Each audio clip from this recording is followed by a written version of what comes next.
नमस्कार दोस्तों, निखार कोचिंग सेंटर दिल्ली राजगृह में आप सभी का स्वागत है। आज हम लोग पढ़ने वाले हैं संविधान संशोधन की विधियाँ।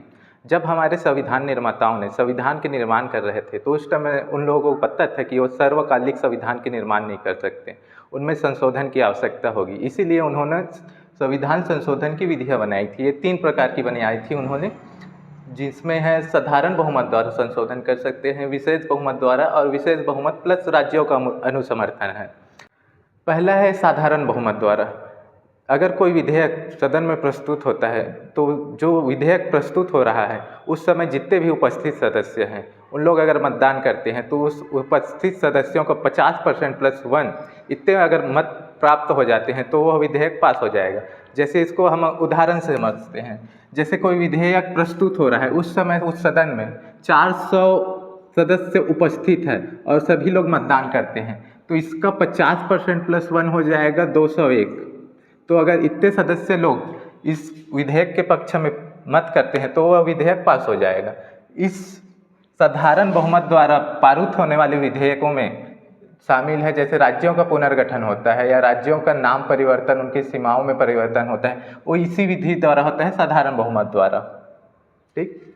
दूसरा है विशेष बहुमत द्वारा। विशेष बहुमत से आशय है जो सदन की कुल सदस्य संख्या होती है उसकी 50% प्लस 1 संख्या होनी चाहिए। इसके अलावा जो भी उपस्थित और मतदान करने वाले सदस्य है उसका 2/3 होना चाहिए।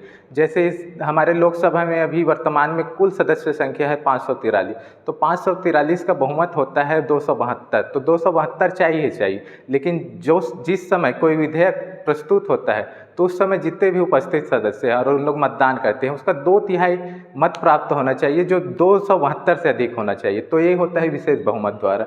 इससे पारित हुआ है जैसे हमारे वर्तमान में जो नारी शक्ति वंदन अधिनियम हुआ है वो इसी बहुमत द्वारा पास हुआ है। तीसरी विधि है विशेष बहुमत प्लस राज्यों का अनुसमर्थन। विशेष बहुमत से आशा है जो हमने सेकंड विधि पढ़ी विशेष बहुमत द्वारा, ये संसद की विशेष बहुमत होती है। इसके अलावा जो ऐसे विषय हैं जो संघीय स्वरूप को प्रभावित करते हैं तो उन विषयों के लिए राज्यों का अनुसमर्थन भी जरूरी होता है। और ये राज्य जो भारत संघ है उनके आधे जो राज्य हैं उनके द्वारा अनुसमर्थन होना है। इस विधि द्वारा जो पारित होने वाले विधेयक होते हैं वो भारत के संघीय स्वरूप को प्रभावित करते हैं। जैसे 7वीं अनुसूची से संबंधित विषय है, जो ये तीनों विधियों में अगर संशोधन करना है तो इसी विधि से संशोधन होता है, जैसे विशेष बहुमत प्लस राज्यों का अनुसमर्थन। तो अगर संविधान संशोधन की प्रक्रिया में ही संशोधन करना है तो वह ये तीसरी विधि से संशोधित होगा।